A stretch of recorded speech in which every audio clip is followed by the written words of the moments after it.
Hello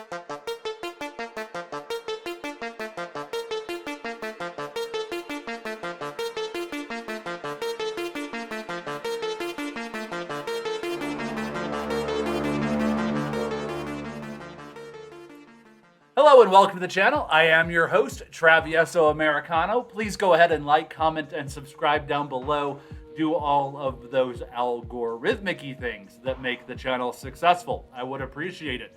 Happy Monday, everybody. Happy Monday. I hope you all had a great weekend. Lots of football, lots of baseball, just lots of fun all weekend. I hope you guys were able to enjoy it. We do have some great content for this week. We will get to that. I apologize for my absence last week. However, when you are a peddler of truth in a shopping mall full of lies, sometimes you can't avoid imperial entanglements. That's just the way it is. But I'm back. I'm here for you, and we're going to have a great week. Let's get at it. So first, we are going to have not one, but two Star Wars Andor reviews this week. We are going to have the review that should have been dropped last week. So we will have that for you tomorrow. And then we will have this week's review for this week's episode on Wednesday. It's normally scheduled time frame. This show is so boring, so these are going to be short reviews. So far, this show has not been remarkable, but there are some fun little Easter eggs and things like that I have found that you'll want to tune in for. So watch for that. That'll be tomorrow, and like I said, again, Wednesday.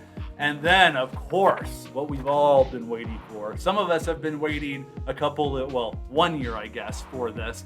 And others have been waiting months and months and months since the announcement, and that is 2K PGA Tiger Woods Golf 2023 or 2022. Whatever it's called, it's here. It's dropping tomorrow. Or it's dropping tonight, I should say, at midnight. So what I'm going to do is I'm going to have a video game review for you regarding that new drop. It's going to be so much fun. I'm really looking forward to it. I enjoyed the last 2K PGA 2021 game quite a bit. This has got a lot of improvements with real golfers in it. Professional golfers. Instead of just creating the character and playing as your character, you're going to be able to be a Tiger Woods, or I think Michael Jordan too. There's a lot of stuff in this game, so I know a lot of people are excited about that. So we'll do a review for you there. The way I do my reviews, I give you a buy on sale, or skip altogether review, and I'm going to go through the game modes, the gameplay itself, the multiplayer, the transactions, microtransactions I should say, and then the overall fun of the game. And that's how I like to review my games, so that's what I will be doing for you. And speaking of that, I am going to put together a ranking show, I should say, for all of the video game reviews I've already done. I may parcel it out between sports games and non-sports games. We'll have to wait and see, but I am putting together a show. After some extended play of these games, some games have shined, have been shining brightly. Some are not as good as you might think they are. So after extended gameplay, I'm going to give you a ranking show regarding that. So you'll want to get that information and let you know whether you should buy some of these games on sale or not, and which ones to buy. And I tell you what, the outcome has been surprising to me so far of which games are the most fun and have the most long-term playability.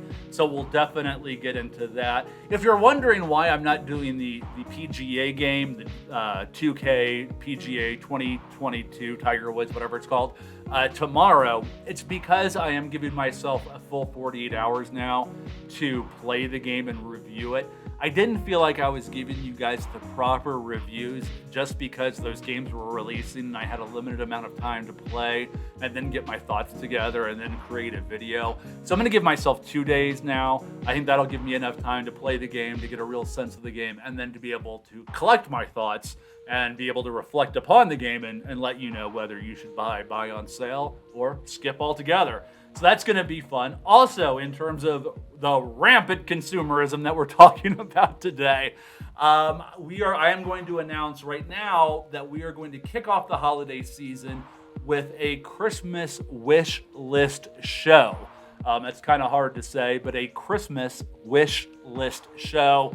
Some of you probably remember those Christmas catalogs from back in the day, the Christmas Sears catalogs, those are the toy catalogs. That's sort of what this show is going to be.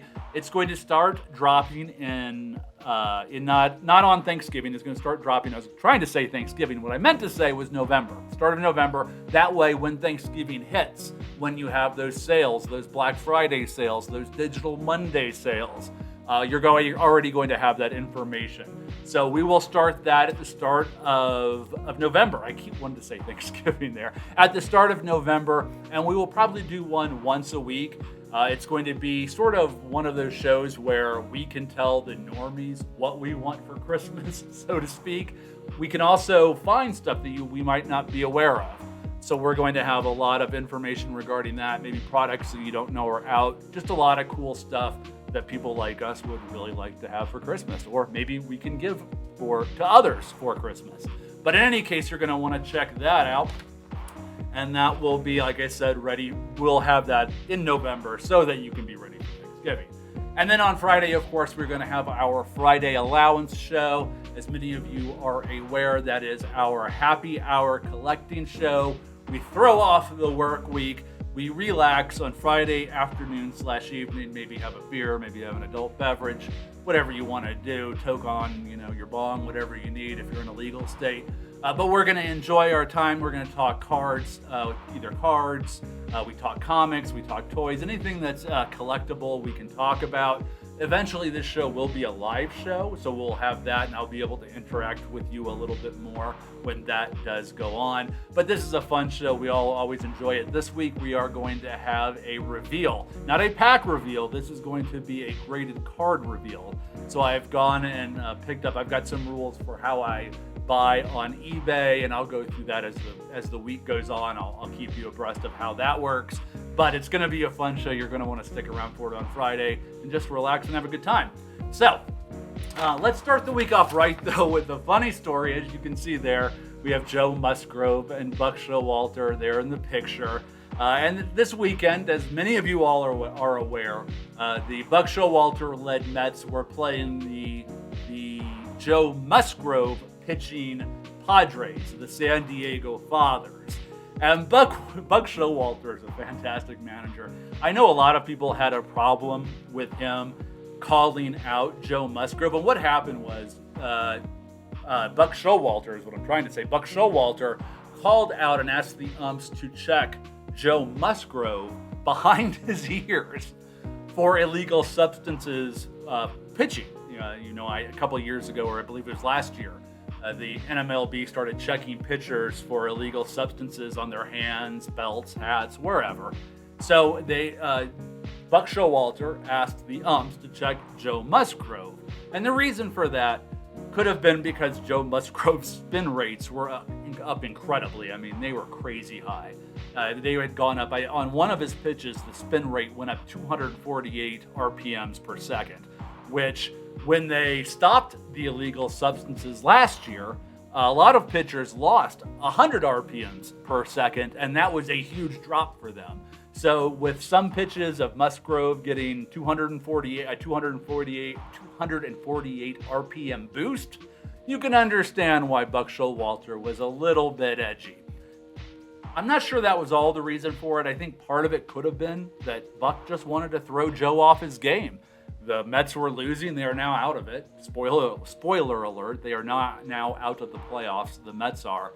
But maybe that was what Buck was doing. The Fathers, the Padres, had been messing with Chris Bassett and his pitching cadence by calling timeouts, all this sort of gamesmanship. Perhaps that was what was happening with Buck. However, that's not the funny part. I mean, that's an interesting part, but that's not the funny part. I don't know if Buck was asking for them to find this or if this is what they found, but they found they were looking or found Frank's hot sauce behind Joe's ears. And you're probably wondering, why would you put hot sauce behind your ears, right? Does the substance give you any performance enhancing spin rate or anything like that? No, it doesn't. This is the funny part. Apparently, I had no idea. I've been watching baseball for decades. I did not know this. Apparently, some players will put hot sauce on various parts of their bodies so that they can feel the pain, the burn throughout the game, and it keeps them alert and ready to roll, ready to rock, you know? So that's what the theory is, or I think what Joe Musgrove might have been doing with the Frank's hot sauce behind his ears. But that has opened Pandora's box for a few other MLB saucy stories regarding this Frank's hot sauce. So we already heard about the pitchers putting it on behind their ears or wherever to keep them focused. Mark DeRosa, former MLB player Mark DeRosa, and I believe he is a manager for the WBC Classic this year for the United States. That Mark DeRosa, he claimed he used hot sauce and slathered it all over his legs and thighs. So ladies, go check out Mark DeRosa and you can think about the hot sauce, but that's not even the worst of it. That is not even the best story out of this. The best story comes from Jake Peavy. And this makes me laugh. Jake Peavy tells us that, according to himself, at least 2 living baseball legends used Frank's hot sauce. Pitching legends, I should say, used Frank's hot sauce to keep themselves going during a game. However, Jake Peavy was disgusted. He said that he learned from Roger Clemens, not in the Hall of Fame, but it certainly has numbers to be in the Hall of Fame, but for the steroid use, that he learned from Roger Clemens on how to use hot sauce appropriately. And let's just say, when Roger and when Jake used the hot sauce, well, they had a cup full of it. They used a cup full of hot sauce, a cup full of hot sauce. I'm not talking about the volume of hot sauce. I'm talking about where they put it. Okay? So they had a cup full of hot sauce. And they said that kept them fired up for the game. So, the next time you see and you hear about a major league pitcher being surly on game day, just think maybe his cup runneth over from the hot sauce. In any case, everyone, thanks for watching the channel. Go ahead and like, comment, and subscribe. Like I said, we've got a lot of great programming this week. As you can see, it's October, so we're going to be celebrating Halloween all month. We always celebrate the holidays here. We'll be especially celebrating Thanksgiving and Christmas, so stay tuned for that. Stay tuned for all our programming. Thanks again for watching the channel, and have a great day, everyone.